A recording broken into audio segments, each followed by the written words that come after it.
ఏం చేస్తుంటారు? నేను డిగ్రీ చేస్తాను. స్టడీ. ఇప్పుడు రీసెంట్గా తెలంగాణలో కాంగ్రెస్ ప్రభుత్వం వచ్చింది కదా, ఎక్కువ ఈ ఉచిత పథకాల మీద ఫోకస్ చేస్తున్నారు. మంచిదేనంటారా? మంచిదే అంటే జనాలకి ఉచిత పథకాలు ఇస్తే సోమరిపోతులు అయిపోతారు జనాలు. అలా అని ఇవ్వకుండా కూడా ఉండకూడదు. వాళ్ళు గెలవాలంటే ఇవ్వాలి, తప్పదు. ఏ పార్టీ అన్న అంతే కదా. ఫ్రీగా ఇస్తేనే ఓట్లు వేస్తామని ప్రజలు ఉంటారు రెడీగా. ఫ్రీగా అన్నీ కావాలి, మాకు అన్నీ ఇస్తామంటేనే ఓట్లు వేస్తారు ప్రజలు, లేకపోతే ఇయ్యారు వాళ్ళు కూడా. ఆశ అందరు అంతే. నేనైనా కానీ నేనైతే ఇప్పుడు ఓటు వేయలేదు, దేనికి వేయలేదు. ఈసారి నోటాగా వేసిన డైరెక్ట్. నాకు పాలిటిక్స్ అంతా నచ్చవు దాని మీద కాబట్టి.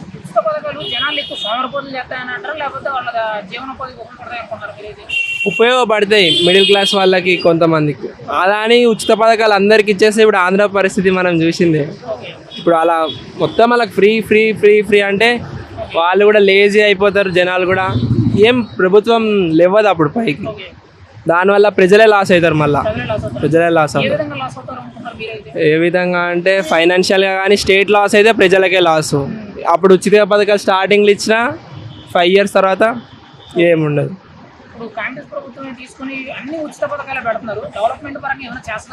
డెవలప్మెంట్ అంటే ఇప్పుడే కదా స్టార్ట్ అయింది, చెప్పలేం మనం. ఏమి చూస్తే కానీ తెలియదు. ఇప్పుడు జనాలు చూద్దామనే కదా ఓట్లేసి గెలిపించిన వాళ్ళకి.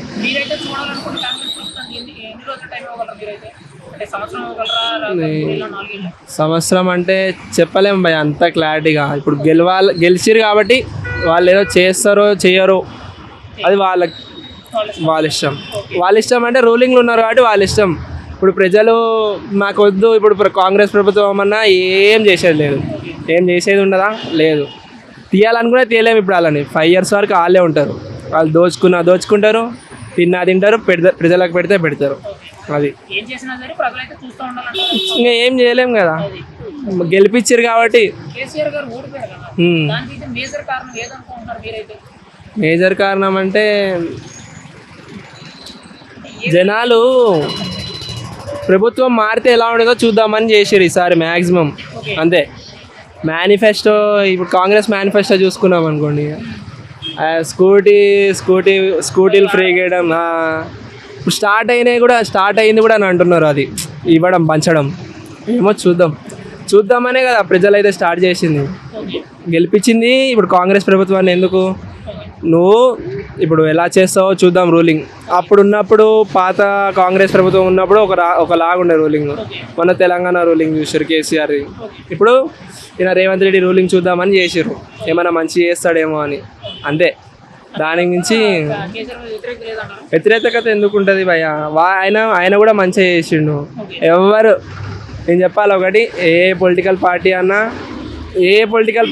ఇక్కడనే కాదు, మొత్తం ఆల్ ఓవర్ ఇండియా కానీ ఎక్కడైనా కానీ పొలిటికల్ పార్టీస్ అంటేనే దోచుకోవడానికి. ఇప్పుడు వాళ్ళు లోపల కుమ్మక్కైనా మనకు తెలియదు అవన్నీ. దీని ఇప్పుడు నేను చెప్తున్నా కాబట్టి దాంట్లో మంది నన్ను తిట్టనిగానే రెడీగా ఉంటారు. ఇది ఫ్యాక్ట్, జరిగేది. అలా అని కాదు, వాళ్ళు దోచుకుంటారు డబ్బులు. ఇప్పుడు ప్రతి ఒక్కడు అందరు మంచోళ్ళే ఉండరు. చెప్పాలంటే భయ్యా, ఎవరికి రూలింగ్ చేయాలని ఉండదు. రూలింగ్ చేయాలని అనుకుంటే ప్రజలకి అన్ని ఫ్రీగా ఇయ్యడు. ప్రజల పరిస్థితి తెలుసుకుంటాడు, అవసరాలు తెలుసుకొని ఇస్తాడు. కానీ ఎవడన్నా ఫ్రీగా ఇస్తే ప్రజలు కూడా ఫ్రీగా ఇస్తుండని ఓట్లు వేసి గెలిపిస్తారేమో, కానీ తర్వాత తెలుస్తుంది. ఇప్పుడు మనం ఆంధ్రాలో చూస్తే పరిస్థితి అది. ఒక మాటలో చెప్పాలంటే ఉచిత పథకాలను మంచివా అంటే ఒక సెక్టార్ ప్రజలకి మంచివి, ఒక సెక్టార్ ప్రజలకి దానివల్ల బెనిఫిట్స్ ఉంటాయి, దానివల్ల లాసెస్ కూడా ఉంటాయి. ఇప్పుడు బెనిఫిట్స్ ఉంటాయేమో, తర్వాత వాళ్ళే ఇప్పుడే ట్యాక్సులు మన దగ్గర నుంచి తీసుకొనే కదా మనకే ఇచ్చేది. అది తెలియదా మనకి? మన దగ్గర నుంచి ట్యాక్సులు కలెక్ట్ చేసి అవి మనకు ఫ్రీ ఉచిత పథకాలు అని చెప్పిస్తారు. అంతే కదా, ట్యాక్సులు చేసే కదా ఇచ్చేది. డైరెక్ట్ ఆయన దగ్గర ఉన్న డబ్బులు ఆయన ఖర్చు పెట్టమంటే పెట్టాడు కదా, ఆయన కూడా వెనకాల పెట్టుకుంటాడు కదా డబ్బులు. మనది మనకే పెడుతూ మళ్ళీ పొలిటికల్ లీడర్స్ కూడా మేము ప్రజలకి మంచి చేస్తున్నామని చెప్తారు.